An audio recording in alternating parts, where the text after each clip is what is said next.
and welcome back to the Eclectic Collection. Today we have episode 52, Popular Foods by Country. Yeah, we felt like talking foodie stuff today.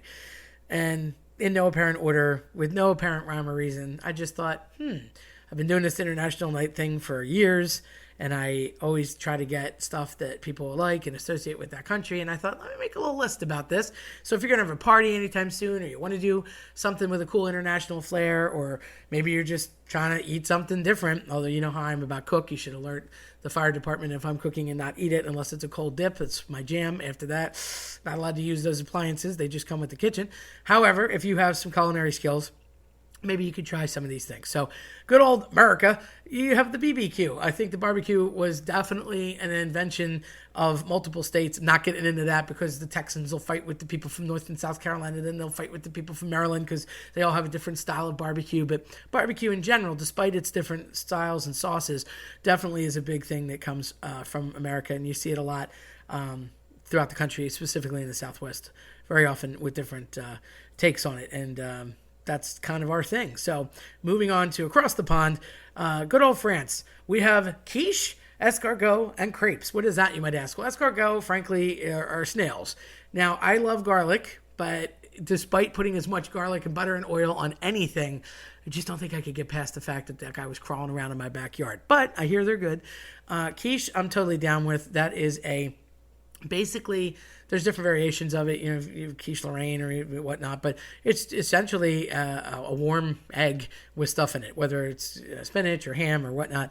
And you could see those as a little individual one, or you could cook like a large one and cut a piece and everybody can eat them. And a crepe is just essentially, you could put, again, a lot of fruits in it. Sometimes people put Nutella in it. It's just a warm, wannabe pancake, but very thin. And sometimes people will put hot chocolate, or they'll put some sort of I've seen butterscotch not so often, and then you might put what's that stuff called? Help me out. The whipped cream on top. You might see that. So it's kind of a breakfasty thing or a light treat, or you could do it as a dessert as well. So definitely something French teachers have made in the classroom all around. Good old Germany. Sausages, sausages, sausages, pretzels, pretzels, pretzels, and cheese, cheese, cheese. That's like Germany's jam. Now, whatever Wurst, if you will, there's so many different ones. You have bratwurst and you have liverwurst and lots of different Wurst. And it's funny because there's an expression, it's all sausage to me in German, meaning like it doesn't matter because a Wurst is a Wurst. Like you can have your this or that sausage, if you will. And it's so common that it became an expression. Literally, it's all sausages to me is what it translates to. So, and then, of course, the lovely pretzel that we got from the Bavarian region that you think of when you think of pretzels, which really, it's funny because Philadelphia is big time with pretzels, although they don't always look like a Bavarian-style pretzel, but, soft pretzel is a soft pretzel. And yum. Of course, Germans have a big beer influence too. More on the dark side, you see like Amber Box and things in that region as well. When you talk about Japan, you generally think of sushi. Now, of course, you could have so many different types and styles, sushi versus sashimi, but usually there's a seaweed involved and you're rolling up a sticky rice with something in it. Now, if you're like me and you can't get past avocado, cucumber, and crab, or wannabe California roll, that's about as far as I get. I can't handle little fins and things sticking out of my food, but to those of you that love sushi and brave it, congratulations to you. India. So I've eaten a few of these things, and I've been told about a few others. So paneer is sort of my Indian jam. If I'm going to eat Indian food, it's essentially cottage cheese in like a curry sauce. It almost looks like a thin, creamy, orangey kind of a sauce. I've also seen that put on rice, like a jasmine rice or a basmati rice, and I've enjoyed that a lot. Naan is like their wannabe pita chip, but it's generally thinner. It's like a bread, and I've seen like a mango chutney sauce that's their kind of salsa, if you will, that is sort of like a table serving that you might see going into a restaurant or something. Now, vindaloo, I can't say I've eaten, but is supposedly, it could be chicken or lamb, but it's very spicy with a curry sauce. So that's sort of more on the meaty side of things, if you will, because sometimes you'll catch a lot of vegetarian dishes from India. With China, you generally see dumplings. I know it's like a boring thing to say, but you could have a steamed dumpling, a fried dumpling, and you could put anything in a dumpling. I guess it's no different than you could have a veggie dumpling. You could put baby shrimp in a dumpling. You could have pork in a dumpling. You could have any kind of meat that you wanted or any kind of fish in a dumpling. So it's kind of like, I would call it a Chinese taco. It's sort of their derivation of grab some sort of shell and put stuff in it. And if you think about all the countries, they kind of have that, whether it's white bread in America and you're making a sandwich, or whether it's literally a taco in Mexico, or, a sushi roll. It's the same concept, even though it's not per se a taco. It's what they would possibly take item or leftovers or protein in and roll it up with something and create a new dish, or maybe take the leftovers and bring them to a new level. So speaking of Mexico, of course, yes, tacos are very popular. But, when you think tacos like Taco Bell, as opposed to an actual Mexican taco, again, it's like a tortilla, and they generally will just go into the fridge and grab whatever's left over. So if there's chicken, or you had steak or fish or something that was a day or so dinner, you might put that in there with some sauces. Sometimes it's crema or avocado, or different cheeses, lettuce, tomato, whatever you want, sour cream, of course, and you just roll it up and eat it. So it's no different than an American grabbing 2 pieces of bread and throwing some ham and cheese in there. Quesadillas, one of my favorites, really stuff between 2 warm tortillas, usually and typically soft. So tacos, you can go hard shell, soft shell, and generally they're corn-based, and you get a flour-based ones as well. With a quesadilla, and I've done this as a Spanish teacher in class, where you just take cheese or sometimes chicken or something simple, put it between the 2 tortillas, and give it a little squeeze, and it's just like a panini press, same concept. That's like the Italian version of a quesadilla, and this is the Mexican version. So you could put as much or as little ingredient wise as you want to, but that's a very popular dish. And you could cut them up and serve them and have salsa and dips and whatnot. And of course, it's very shareable. Tamales are also on that line, where you take masa, and they're you could, again, put chicken or pork typically, but you can put whatever you want in it. But that's usually what you see. Carne asada, sometimes you'll hear it called, and they'll wrap it up in a warm corn husk, actually. So you don't actually eat the corn husk, but they wrap them up and they keep them warm inside the corn husk, and they wrap them up, so you could grab a couple to go, if you will. Again, sandwichy type product, but sometimes you'll see like fried beans or things like that, or rice as well, and you could take or add or subtract as much or as little as you want. Poland is generally known for pierogies. I love a good pierogi, and I'm a cheap date, so I like the plain old, just potato pierogi situation. But again, maybe some cheese, that's pretty cool. But it's like almost like a ravioli, except it's just potato and sometimes with cheese in it. And again, you can put whatever you want in your pierogi. I've seen them with different things. I've seen them with meats, but generally fried onions or maybe pan fried, simple pierogi. But they're very craft worthy. They're a little bit on the tedious side to make, because you have to crimp them with the little fork in the corners, but they're very much worth it. And pretty benign. I think a lot of cultures like them, but Poland technically claims them. So then there's Russia. Good old Russia. Borscht. What is that? So borscht is beet soup. Now, I love beets, but I can't say I've ever had beet soup. But that's technically what borscht is. And then beef stroganoff is credited from being Russian descent. And I'm down with this. Although I hear it's tough to make, because it's like little chunks of meat, and then it's like a fettuccine type combo. But it's also kind of got like a creaminess to it. And you can't like bake it, cook it, and do it at the same time. You have to be careful, because the stuff that makes the creaminess of the noodle part can actually go bad if you put it back in the oven like too much, too soon, too fast.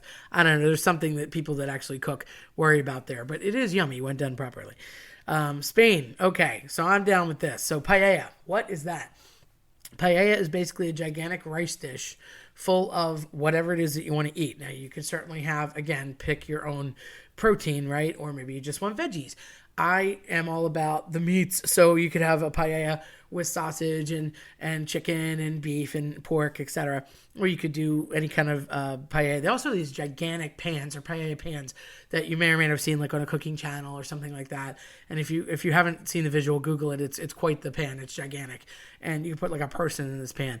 And they generally treat it like almost like a Spanish wok. Instead of being deep, it's just large, and there are some scoopy sides to it, but it's not as deep as like a wok, but it's huge and holds pounds and pounds and pounds of rice. And I always like to joke that when I went there as a student, we were in the Andalusia region, so we were by the water, and I called it ocean graveyard because every single thing that was in the ocean was in this paella. And often you'll see a fish paella where it's got a little bit of clam and octopus and shrimp and scallops and all sorts of different things. So you could have a paella with anything, but that's very happening. And remember, two L's make a Y, so people are saying paella. No, it's paella. Gazpacho is a cold tomato soup that they will very often have in Spain, and it's like a summer treat. You can spice that up with garlic if you want, or cilantro, things like that, and make it a little bit of a kick, or not. Almost like think of Bloody Mary mix, but no alcohol. Same kind of concept, but it could be as thick or as thin as you want it, depending on your preference of tomato and consistency. And then there's ceviche. So this is kind of like a South American thing as well, but I've definitely seen it in Spain. Ceviche is generally, it's interesting because it's like shrimp, and there's like, again, going back to that like Bloody Mary mix kind of idea, you see orange juice and there's a bit of ketchup like in the way it's made for the sauce, and it's often served with popcorn, and it's just like what it's always been put together with. But again, very popular, difficult to make from what I'm told. I don't cook it, I just eat it, but it is yummy. But ceviche can be very popular in South America and in Spain. Moving across the top part of the pond in England, good old fish and chips. So chips, of course, being French fries, really. I just usually a thicker like steak fry. And fish, generally like a white fish, flounder or cod, typical. It's real fish as opposed to like grabbing a fish stick from some frozen section, but that's usually what they would have. And often they'll put malt vinegar on their fries and on their fish and chips, although sometimes you will see tartar, but that's pretty happening in England. Nearby in Scotland, they have the Scotch egg, which I'm told is a soft-boiled egg covered in sausage and then deep fried. So it's kind of interesting. I've heard it like referred to as like eggy in a basket before. So just kind of a thing. Obviously, Scotch whiskey, of course, attributed to Scotland as well. But and in England, I should go back and say the stout. If you're into like Guinness, that kind of a thing, it's like a thick beer. They're associated with that as well.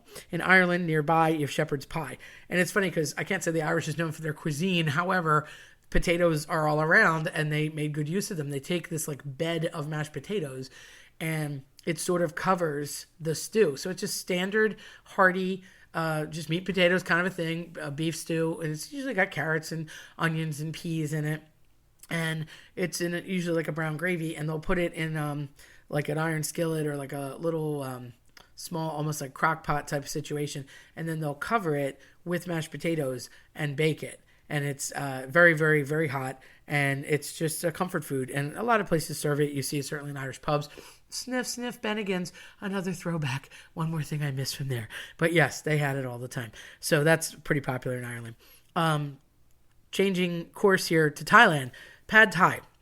Very popular in Thailand. It's basically stir-fried rice and noodle-based dish together. Lots of veggies in it. And again, you could put more or less than you like. I've seen it with shrimp. I've seen it with veggies and different things. But that's pretty stock food and standard fare there. When you go to Australia, which I can't say I've been, but my niece spent time there, meat pie is like a flaky pastry that's filled with gravy and minced meat. And sometimes you might even hear them say pasties, and it's basically that way. And you could eat it cold, you could eat it hot. I'm not a fan of cold meat like that, but you could. And then there's good old Vegemite. Ah, yes, men at work. Vegemite sandwich. Gotta love that lyric. So what is Vegemite besides sounding kind of gross to me? Not my jam. It's apparently made from leftover brewer's yeast extract. Ew. And it's super salty, and it's got some veggie and spice additives. Now, I don't know why, but the one time that I had a friend that was from there, came here and explained it, although thank God he didn't bring it and I didn't try it. He had showed me a picture, and it, to me, resembled the look. It was kind of gray, and it resembled a paste look like poi that Hawaiians make, which I hear the taste is completely separate and different, but very strong tastes on both counts. So I've tried neither. I have no desire to. Just let you know, Vegemite sandwich, there you go. Belgium. So chocolate, of course, because a lot of chocolate does come out of Belgium, and you see commercials for that all the time. And then apparently they have a carbonade flamande, and it is a beef stew that there's not much difference, I would say, but same kind of concept or consistency of a shepherd's pie minus the mashed potatoes. But same idea, you have veggies and meats together in a hot situation stew. Canada, you got maple syrup, of course, because maple's everywhere and it's yummy. And if you've had real maple syrup versus something that's a wannabe, then you know the difference. Yum, yum, yum. I also like to point out that they put maple syrup often, and they have a Canadian whiskey that has maple in it, and it's a nice touch if you're looking for a spirit that has a sweet taste to it. Poutine is sort of their jam, so it's like French fries with stuff in it. It's really French fries with gravy. Sometimes you'll see like a beef bourguignon poutine where they'll put chunks of meat and a brown gravy and a lot of heavy cheese on it. Could be Boursin. Remember, there's that French influence in Canada, so generally those are the heavier cheeses that you would see in it. And of course you could just have fries and gravy by themselves as well. But very yummy, and I recommend that, and that's pretty benign. Italy, pasta, pizza, yum, yum, yum. Okay, so pizza was actually invented in Italy, in Napoli, and pizza margherita was the first pizza, just, basically plain pizza like you would have with some gravy. It's not sauce. I don't care what you think. And if you think otherwise, well, I'm sorry, you're wrong. And just, some mozzarella on it. And then, of course, we have many, many derivations of pizza everywhere, but that was sort of where it started out. And pasta, ironically credited to Italy, but actually stolen from the Chinese. Marco Polo went over to years ago and was sort of like, hey, let's trade some spices and stuff. And at the time, the Chinese were using noodles. And he was like, you're eating that wrong. So they got the noodles, brought it back to Italy, and they started using them as more of like a pasta with a spaghetti meatball situation than they were with more of like a soy and sweet and sour situation. Greece. Gyros. People say gyro. It makes me want to throw up. Really? Come on, read a book. Gyros. Often lamb, sometimes chicken, and it's just very thinly shaved meat that sounds weird to say, shaved meat, but yes, it is. It's carved very, very thin, like see-through thin, because they'll take a big chicken or a big like lamb shank, and then they'll just literally slow roast it on a spit forever, and then take little shavings of it and put it in a pita. It's warm, usually tzatziki sauce, which has a cucumber base to it. It's almost like Greek yogurt. Very yummy. I like it. Some people don't, but it's good. And they'll put like tomatoes, lettuce, onions in it, wrap it up. Again, Greek taco, same concept. Take some stuff that you normally eat and put it in a quick and grab and go. And gyros are pretty happening. Ouzo is sort of their liqueur. It's like a black licorice taste. I would say it's similar where in Italy you might find, Sambuca, or same idea, or you might find wine or like Galliano or grappa, like a really strong after dinner drink. You would see that in Greece. You would see the ouzo. And then finally, I saved my most difficult pronunciations for last. So in Portugal, they are the piri piri chicken. Apparently, is a butterflied barbecue chicken. And the difference that makes it like stand apart from regular barbecue chicken is that there's a chili glaze that is applied before it's grilled, and that makes it that, it's deal. And of course, Portugal in general, not an edible thing, but Portugal is known for cork. They utilize cork. Now, they do make a lot of wine, but they use cork. They use cork in shoes. They use cork in decorating. They use cork everywhere. So it's a lot of interesting, it is obviously a port country and a lot of shipping and whatnot, but you see cork a lot like in Portugal. So a lot of times things are even served food-wise on cork.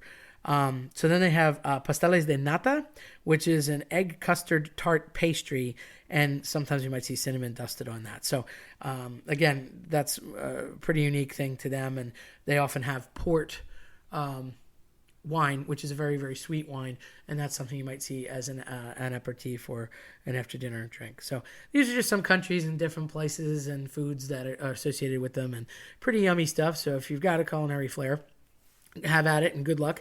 I'll be over here ordering them because, I make reservations. If you like what you heard today, then check us out at eclecticcollectionpodcast.com or listen to us on your preferred platform. I'm Terry Tenaglia. Thanks for listening.